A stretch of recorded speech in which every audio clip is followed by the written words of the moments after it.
কোরআনের মাহফিলে আসার এবং বসার মতন তৌফিক দান করেছেন। এই জন্য জবান ছেড়ে সেই মহান আল্লাহ তাআলার শুকরিয়া আদায় করব। সকলেই পড়ব আলহামদুলিল্লাহ। এবং লক্ষ কোটি দরুদ ও সালাম সাইয়্যিদুল মুরসালিন খাতামান নবীন বিশ্ব নবী মুহাম্মদুর রাসূলুল্লাহ সাল্লাল্লাহু আলাইহি ওয়াসাল্লাম। সম্মানিত হাজিরিন, এটা কোরআনের তাফসির মাহফিলের আয়োজন করা হয়েছে। কিসের আয়োজন করা হয়েছে? তাফসির মাহফিলের আয়োজন করা হয়েছে। সে কোরআন থেকে আলোচনা হবে। কি থেকে? কোরআন থেকে আলোচনা হবে। তাফসির আকারে কিছু কথা বলবো। আল্লাহ তাআলা সূরাতুল আলী ইমরানের ভিতরে বলতেছেন, ইয়া আইয়ুহাল্লাযীনা আমানুত্তাকুল্লাহা হাক্কা তুকাতিহি ওয়া লা তামুতুন্না ইল্লা ওয়া আনতুম মুসলিমুন। বলেন আল্লাহু আকবার। আমার আল্লাহ তাআলা বললেন, হে ঈমানদারগণ, হে বিশ্বাসীগণ, তোমরা আল্লাহকে ভয় করো। কাকে? আল্লাহকে ভয় করো এবং মুসলমান না হয়ে মৃত্যুবরণ করো না। কি না হয়ে? মুসলমান না হয়ে মৃত্যুবরণ করো না। ভোরপাড়া সম্মানিত মা এবং বোনেরা, সম্মানিত বাবা এবং ভাইরা, একটু মনোযোগ সহকারে শোনেন। যে কোরআনের উপর ঈমান আনা ফরজ, যে কোরআনের উপর ঈমান না নিয়ে আসলে সে মুসলমান হতে পারে না। সেই কোরআনের পক্ষেই কিন্তু কথা হচ্ছে, সেই কোরআনের উপরে তাফসীর করা হচ্ছে। একটু মনোযোগ সহকারে শোনেন। কেউ যদি কোরআনের পিছনে একটা ঘন্টা সময় যদি ব্যয় করে, তাহলে আল্লাহ তাআলা তার আমলনামায় 60 বছর নফল ইবাদত করার সওয়াব দান করবে। বলেন সুবহানাল্লাহ। কয় বছর? 60 বছর। এই জন্য আমি ভোরপাড়া এই এলাকার সম্মানিত তৌহিদি জনতা আপনাদেরকে বলতেছি, আপনারা কোরআনের পিছনে একটা ঘন্টা সময় দেন, আর এই একটা ঘন্টা সময় দেওয়ার কারণে আপনার আমলনামায় 60 বছর ইবাদতের সওয়াব হবে। বলেন সুবহানাল্লাহ। কেউ যদি কোরআন শোনে, কেউ যদি কোরআনের আলোচনা বলে, আল্লাহ তাআলার নবী বিশ্ব নবী বলেছেন সমুদ্রের মাছ পর্যন্ত তার জন্য দোয়া করতে থাকে। বলেন সুবহানাল্লাহ। তাহলে দেখেন, আমাদেরকে আল্লাহ তাআলা বললেন তোমরা মুসলিম না হয়ে মৃত্যুবরণ করো না। এখন আমরা মুসলমান দাবি করি, কিন্তু মুসলমানের কাজ করতে চাই না। আমরা মুসলমান দাবি করি, কিন্তু মুসলমানের আমরা যে গুণ আছে মুসলমানের, ওই গুণগুলো আমাদের ভিতরে নাই। এই জন্য বলতেছি, কোরআন থেকে আলোচনা হবে, আপনারা ঘোরাফেরা না করে এই মাহফিলে হাজির হয়ে যান।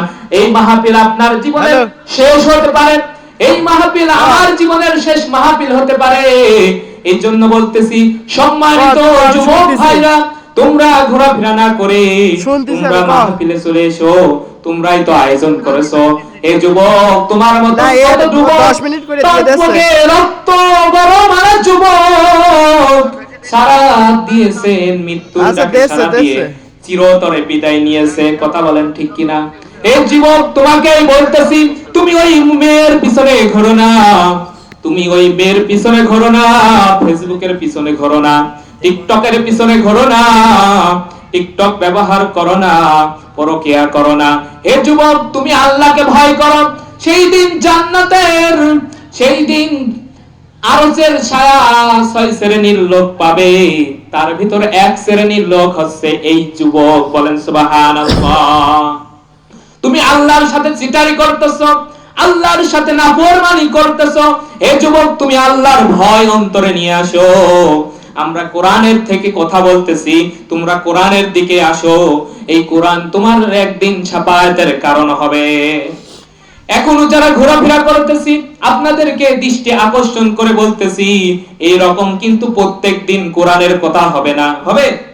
এই রকম কিন্তু প্রত্যেক দিন সুযোগ আসে না। দাঁত থাকতে দাঁতের মর্ম বোঝো।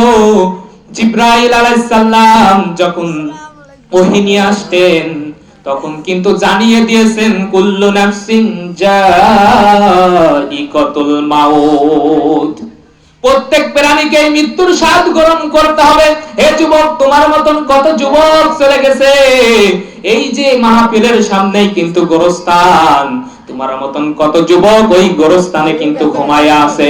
হে যুবক, তোমাকে বলতেছি, সম্মানিত মা এবং বোনেরা, আপনাদেরকে বলতেছি, একটু আল্লাহর ভয় অন্তরে নিয়ে আসেন, একটু আল্লাহর ভয় অন্তরে নিয়ে আসেন।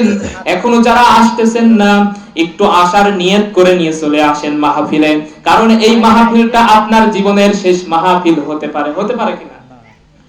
এই মাহফিলটা আপনার জীবনের শেষ মাহফিল হতে পারে। সংক্ষিপ্ত আকারে আমি আপনাদের ভিতরে আলোচনা করতেছি, একটা আয়াত তেলাওয়াত করেছি, ইয়া আইয়ুহাল্লাযীনা আমানুত্তাকুল্লাহা হাক্কা তুকাতিহি ওয়া লা তামুতুন্না ইল্লা ওয়া আনতুম মুসলিমুন। হে ঈমানদারগণ, তোমরা আল্লাহর ভয় করো। কার ভয়? হে ঈমানদারগণ, তোমরা আল্লাহর ভয় করো। হে যুবক, তোমরা আল্লাহর ভয় করো। আল্লাহর ভয় ঈমানে নিয়ে আসো। ঈমানে নিয়ে আসার পরে হযরত ওমরের মতন হও, হযরত আলীর মতন হও। তুমি যদি রুখে দাঁড়াও কোরআনের পক্ষে, তুমি যদি রুখে দাঁড়াও অন্যায়ের পক্ষে, এই সমাজ বদলে যাবে। এই সমাজটা কি হবে? বদলে যাবে। হে যুবক, তুমি যদি কোরআনের পক্ষে থাকো, তুমি যদি কোরআন নিয়ে কাজ করো, তাহলে তুমিই হতে পারবা এই যুগের ওমর, তুমিই হতে পারবা এই যুগের আলী, তুমিই হতে পারবা এই যুগের উসমান। এই যুবক, তোমরা কোরআনের দিকে আসো, ধাবিত হও, কোরআনের দাওয়াত দাও।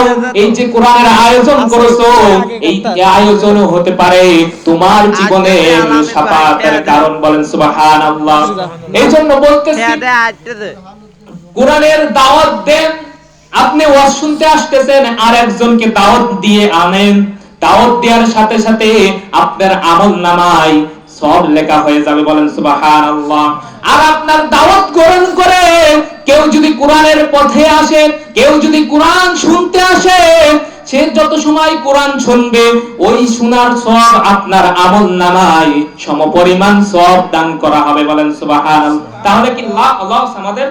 আমরা যে কোরআন তেলাওয়াত শুনতেছি, যে কোরআনের কথা শুনতেছি, যে তাফসীর শুনতেছি, এই তাফসীরের দাওয়াত যদি দাও, তাহলে সেই দাওয়াত যদি গ্রহণ করে, এই তাফসীর শোনার কারণে কেউ যদি একটা আয়াত যদি তাফসীর শুনে পড়ে, তাহলে তার আমলনামায় 500 রাকাত নফল নামাজের সওয়াব হবে। বলেন সুবহানাল্লাহ।